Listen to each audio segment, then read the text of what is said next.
Former President of South Africa, President Jacob Zuma, has been expelled from the ANC. This is a defining moment in our country, something that we haven't seen happen before. And everybody is talking about it, asking themselves, where to from here when a former president gets expelled from a political party that has been his home for over 60 years. There will be no takebacks in the divorce between the ANC and former President Jacob Zuma. That's if you believe Secretary General Fikile Mbalula.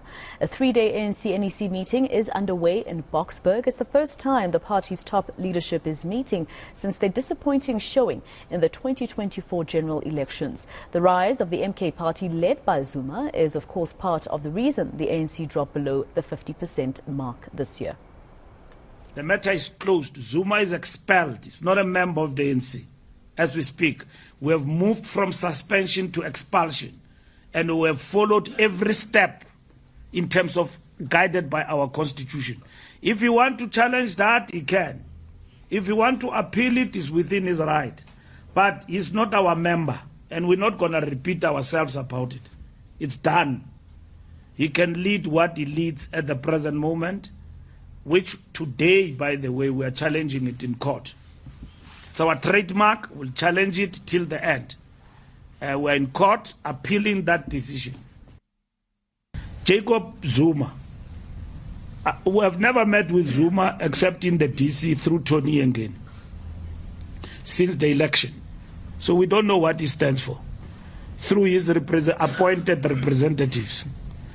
He opposed the elections. He was defeated in the Constitutional Court. He was not there in the first sitting of Parliament.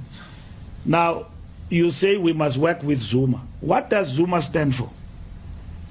When he gets into government, he replaced even people who were, when he get into the legislature, he even replaced people who worked for the party, the Zuma party, like Khumalo.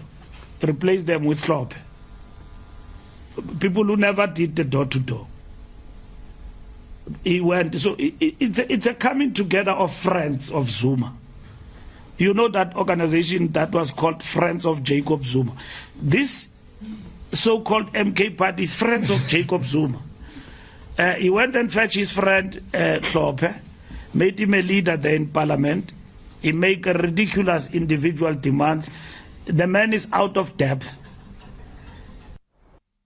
There you have it. Fikile Mbalula, the Secretary General of the ANC, coming out guns blazing, throwing insults at Judge Hlophe and Jacob Zuma. What are your thoughts regarding this that has happened? Now, if you know anything about South African politics, this is very significant to our country because our country, for over 64 years that Jacob Zuma has been in the ANC. And if you look at it, Zuma became an active member of the ANC in the military wing, Umkhonto weSizwe, and he was arrested following a trial in which he was charged with conspiracy to overthrow the apartheid government. He was imprisoned in Robben Island for 10 years. And today, this is somebody who is expelled in the ANC. And those are the reasons given. Now, there's a bit of a spat within the ANC because you've got leaders like Tony Ngeni that are representing former President Jacob Zuma in this disciplinary hearing. And you also have Fikile Mbalula, who seems to be misconducting himself within a disciplinary hearing, texting someone who is representing former President Jacob Zuma in a disciplinary hearing and saying, what is it that you're doing?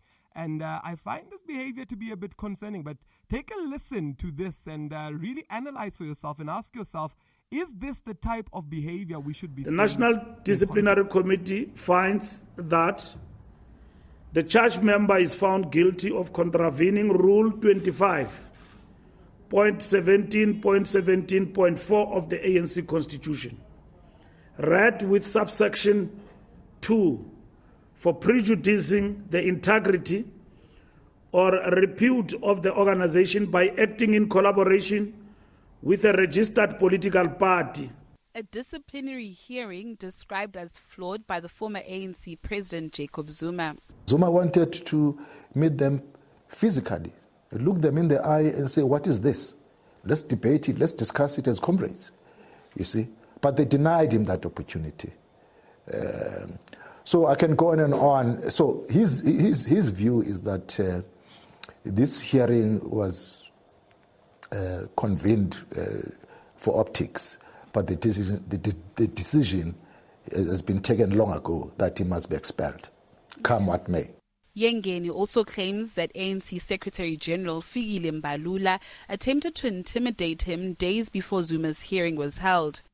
On Tuesday, the 23rd, when we reconvened, that's one of the first things I raised with them, to say the Secretary General of the ANC, Mbalula, is trying, I don't know what he's trying to intimidate me, whatever the case may be, but I didn't fall into that trap. I exercised a lot of control. But for him to do what he did, to me was outrageous.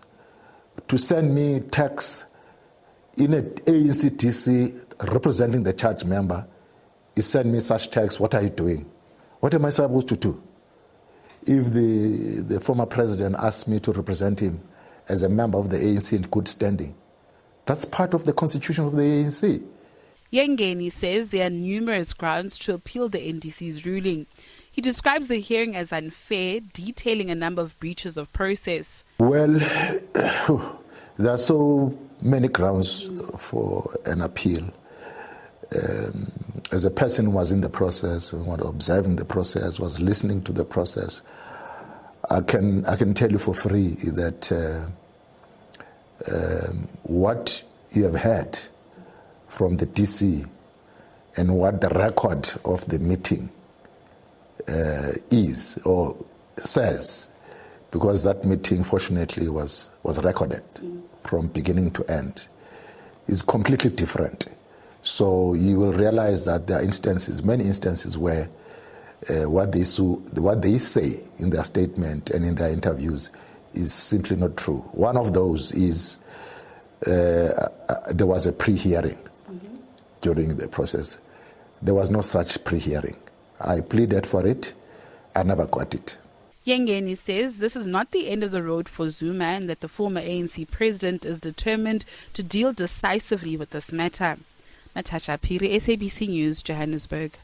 Now, as somebody who is a political leader of a political party, Arise South Africa, I have come to learn that every political party has ways that they deal with disciplinary action within the political party. And the one thing I'm seeing from the ANC is that the processes that they seem to have followed seem to have been flawed. That every member, especially a member that's been in a political party for over 6 decades, 60 years, every member should be given the opportunity to sit in front of leaders in a disciplinary hearing and get charged and also able to question or understand what they're getting charged on. Now, a lot of people have come out to say, but this is all political play, this is all political action, this is all, people are calling it different things out there.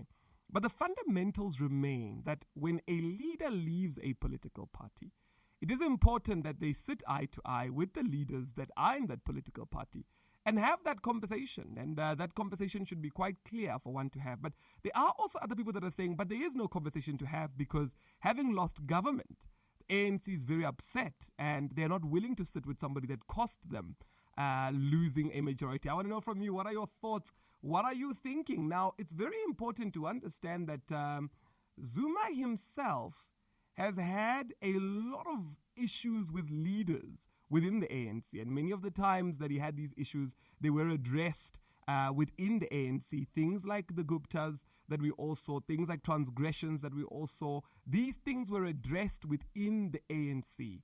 And it is quite alarming to see that within a political party, where things are usually addressed within the political party, this time around, we're seeing that an NDC is actually coming out and these things are not really being addressed internally. In the final parts of reports that were actually written down that came out of many of the things that happened in government, some of the resolutions that came out was that when there are issues in government, there must be a sitting down and both parties must be able to express themselves freely so and also submit written evidence. And what we're seeing here, we're seeing that that was not done or that did not happen. Now, is he going to appeal? Is the former president going to appeal the process? What does him appealing the process mean?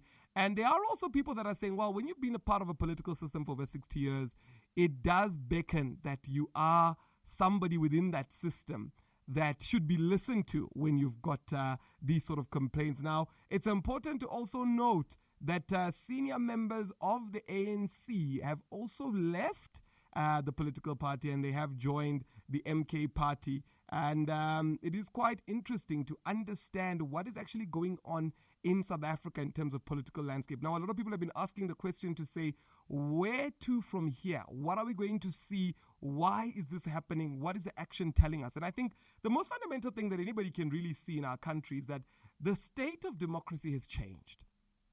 We are slowly becoming a country where no majority will ever come back.